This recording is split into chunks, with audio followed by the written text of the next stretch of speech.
لقد کان لکم فی رسول اللہ اسوۃ حسنہ کہ اللہ کے نبی صلی اللہ علیہ وسلم کی زندگی میں ہمارے لیے یا تمہارے لیے بہترین نمونہ ہے، بہترین آئیڈیل جو ہے وہ اللہ کے نبی صلی اللہ علیہ وسلم ہے۔ ہم اللہ کے نبی صلی اللہ علیہ وسلم کی امتی ہیں، لہذا ان کے بتائے ہوئے طریقے پر ہی چل سکتے ہیں۔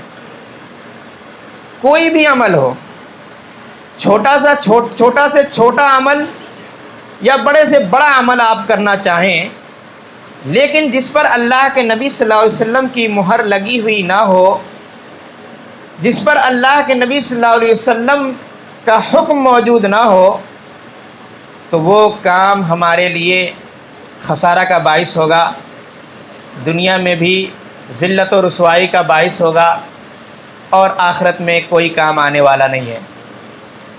آج جسے ہم اور آپ الوداعی جمعہ یا جمعۃ الوداع کے نام سے جانتے ہیں،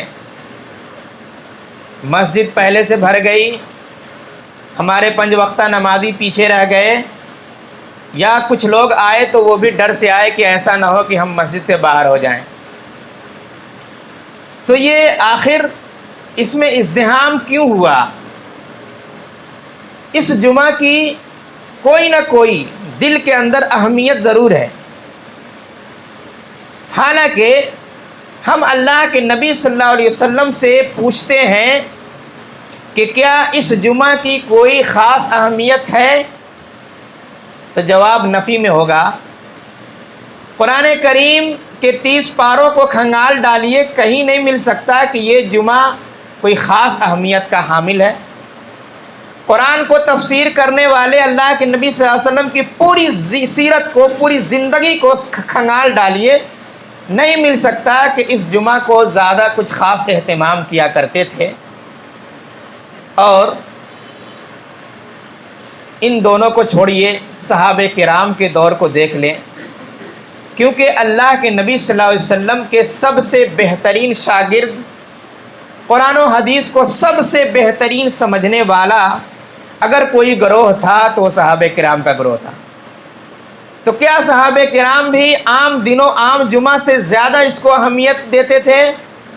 اگر دیتے تھے تو ہمیں بھی دینا چاہیے، اور نہیں دیتے تھے تو سمجھ لینا چاہیے کہ یہ اس کا دین سے کوئی تعلق نہیں، کیونکہ نہ تو اللہ رب العالمین کا حکم موجود، نہ اللہ کے رسول صلی اللہ علیہ وسلم کا کوئی فرمان موجود، نہ صحابہ کرام کا عمل موجود، حتیٰ کہ اس کے بعد ائمہ کرام کو دیکھ لیجئے، ائمہ کرام نے بھی اس جمعہ کی کوئی اہمیت نہیں بتلائی ہے۔ بعد میں پتہ نہیں کہاں سے یہ اس کا وجود میں آ گیا اور اس کو اس قدر اہمیت دیتے ہیں۔ بعض لوگ پورے 360 دنوں میں سے اسی جمعہ کو آتے ہیں، ایسے لوگ ہیں، اور سمجھتے ہیں کہ ہم نے جنت کا ٹکٹ خرید لیا ایک جمعہ پڑھ کر۔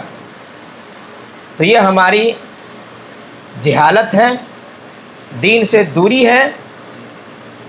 اگر ہم اسی پر رہ گئے تو یہ ہمارے لیے خسارہ ہی خسارہ ہوگا۔ نہ تو قرآن و حدیث میں اس کا ثبوت، نہ اللہ کے رسول صلی اللہ علیہ وسلم کے شاگرد یعنی صحابہ کرام سے ثبوت۔ اگر یہ آیا، اگر یہ ہم کرتے ہیں تو پھر کس اعتبار سے کرتے ہیں؟ مقصد کیا ہوتا ہے؟ یا تو اس عمل کو کرتے ہوئے ہم یہ سمجھتے ہیں کہ نعوذ باللہ ہم اللہ سے یا اللہ کے رسول صلی اللہ علیہ وسلم سے یا صحابہ کرام سے زیادہ جاننے والے ہیں، یعنی صحابہ کرام رضی اللہ تعالیٰ عنہ نے اس جمعہ کی اہمیت کو نہیں سمجھا، ہم سمجھ رہے ہیں۔ کیا کوئی مسلمان ہمت کرے گا کہ یہ کہے کہ صحابہ کرام سے زیادہ ہم سمجھنے والے ہیں؟ اگر ہمت کرتے ہیں تو یہ عمل کر رہے ہیں، بلکہ زبان سے ہی نہیں کہہ رہے ہیں، عملی طور پر یہ ہمت کر چکے ہیں کہ ہم ہیں صحابہ کرام سے زیادہ جاننے والے۔ صحابہ کرام کو اس جمعہ کے بارے میں کچھ نہیں معلوم تھا، ہمیں معلوم ہے۔ اسی طریقے سے یا تو یہ معاملہ ہوگا، اگر آپ تسلیم نہیں کرتے ہیں، اگر اس چیز کو تسلیم نہیں کرتے کہ یہ اس جمعہ کی کوئی خاص اہمیت ہے، تو پھر یہ تو ضرور ہوگا کہ جب صحابہ کرام نے نہیں کیا، تابعین نے نہیں کیا، ائمہ اعظام نے اس کی کوئی اہمیت نہیں دی، تو گویا یہ کوئی دین کے اندر نیا اضافہ ہے، اور نئی چیز کا اضافہ کرنا یہ بدعت ہے، اور بدعت گمراہی ہے، اور گمراہی جہنم میں لے جانے والی ہے۔ آپ نے تو عبادت سمجھ کے کیا تھا، لیکن یہ آپ گمراہی میں چلے گئے۔ آپ نے اس کو اہمیت کس حساب سے دیا؟ اپنے دل کا مان کر یا شریعت کا مان کر؟ اگر دل کا مان کر تو پھر گمراہ ہے، توبہ کیجئے۔ اگر آج بھی اس جمعہ کے لیے مسجد میں کوئی اس نیت سے آیا ہے کہ آج کا یہ دن کوئی اہمیت کا حامل ہے، عام جمعہ سے کہیں زیادہ کی اس کی اہمیت ہے، تو بیٹھے بیٹھے توبہ کر لیں کہ آئندہ ہم اس جمعہ کو کوئی اہمیت نہیں دیں گے، وہی اہمیت دیں گے جو باقیہ 4 جمعے جو پیچھے گزرے اس کو دیے۔ انشاءاللہ پھر آپ گمراہی سے بچ جائیں گے۔ ابھی بیٹھے بیٹھے اللہ کو یاد کر لیجئے کہ نہیں، اب نہیں، جو ہوا اب ہمیں نہیں کرنا ہے۔ یہاں تک بھی بات چل جاتی کہ جمعہ الوداعی جمعہ اس کا نام رکھ دیا گیا کہ رمضان کا آخری جمعہ، الوداع کا مطلب ہے رخصت کرنا، رخصت کرتے ہوئے اس کا نام رکھ دیا۔ لیکن بعض واعظین، مبلغین اس میں لوگوں کو ترغیب دلاتے ہیں کہ اس جمعہ کو قضائے عمری پڑھنا چاہیے۔ قضائے عمری کیا معلوم ہے؟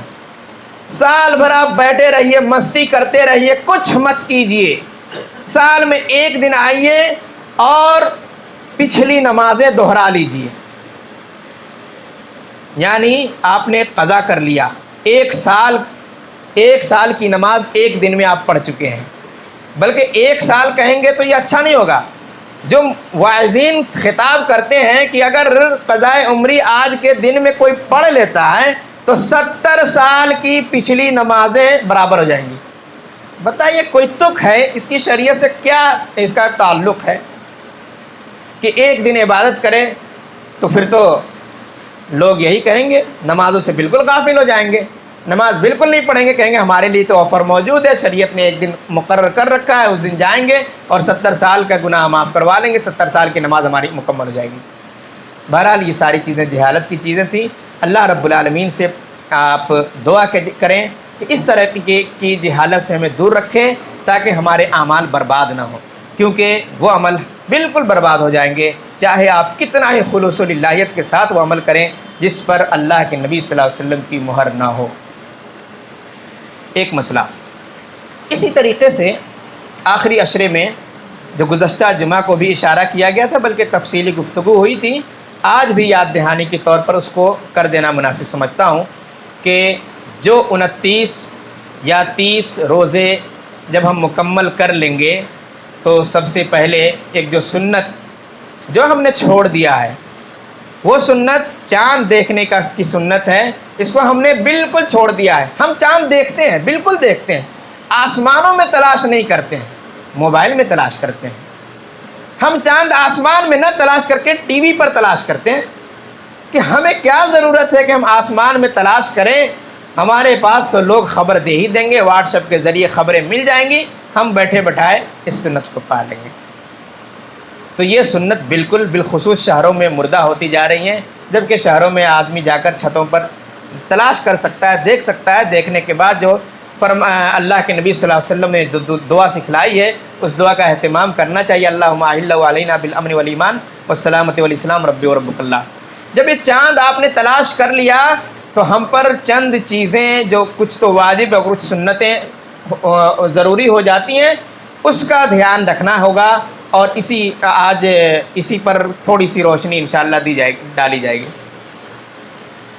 سب سے پہلی چیز جو چاند دیکھنے کے بعد جو ہم پر واجب ہے وہ ہے کہ صدقۃ الفطر کا ادا کرنا، صدقۃ الفطر کا ادا کرنا، اور یہ ہر مسلمان مرد عورت چھوٹے بڑے حتیٰ کہ دودھ پیتے بچہ یا اسی دن پیدا ہوتے بچہ اس کی جانب سے بھی صدقۃ الفطر کا نکالنا ہم پر واجب ہے، ضروری ہے، بالکل دینا ہوگا، چاہے امیر ہو چاہے غریب ہو، غریب کو بھی دینا ہوگا۔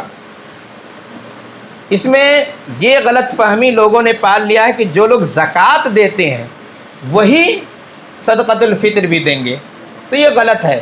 صدقۃ الفطر الگ چیز ہے، یہ ہر کسی پر واجب ہے، جبکہ زکوٰۃ جو ہے جو صاحب نصاب ہو جاتا ہے، جس کے پاس اتنا زیادہ مال ہوتا ہے، وہ نکالتا ہے۔ صدقۃ الفطر کتنا نکالا جائے گا اس کی بھی تفصیل گزری کہ اناج کے طور پر جو اللہ کے نبی صلی اللہ علیہ وسلم کے زمانے میں نکلا کرتا تھا وہ 1 سا کھجور، 1 سا جو، یا 1 سا پنیر، یا 1 سا منقع، یا 1 سا کشمش، یہی ساری چیزیں تھیں جو عام خوراک وہاں تھیں، اور اسی سے صحابہ کرام نکالا کرتے تھے۔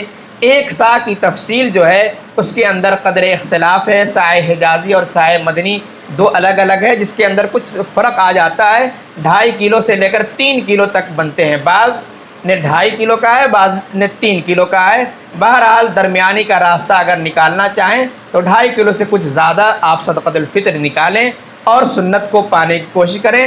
یہ اناج کی صورت میں ہی دینا زیادہ بہتر ہے۔ البتہ اس سے پہلے بھی کہا گیا کہ اگر کوئی نقد کی صورت میں دینا چاہتا ہے، دوسرے علماء کرام کی رائے ہے، اور رائے یہ ہے کہ اس زمانے میں یہ غلے جو گیہوں یا پھر جو، کھجور، منقع، کشمش وغیرہ بھی کرنسی کے روپ میں استعمال ہوتا تھا، اس سے لوگ سامان خرید لیا کرتے تھے، دوسری چیزیں لے لیا کرتے تھے۔ اسی طریقے سے اگر اس زمانے میں دیکھا جائے تو کرنسی روپیے میں ہے، تو روپیہ کے طور پر آدمی نکال سکتا ہے۔ یہ ان کی رائے، لیکن افضل یہ ہے کہ غلہ نکالا جائے، کیونکہ حدیث میں واضح طور پر غلہ کا ہی لفظ آیا ہے کہ اناج میں سے نکالنا ہے۔ لیکن شہروں میں بالعموم پریشانیاں ہوتی ہیں، اور صدقۃ الفطر گویا کوئی لینے والا نہیں ہوتا، یہی شکایت آتی ہے کہ کون لے گا، اناج لینے کو کوئی تیار نہیں ہوتا۔ حالانکہ آپ تلاش کریں گے تو انشاءاللہ مل جائے گا۔ ایسے گھر موجود ہے جس کے گھر میں کھانے کے لیے بھی نہیں ہے، تلاش کرنا پڑے گا، محنت کرنی پڑے گی۔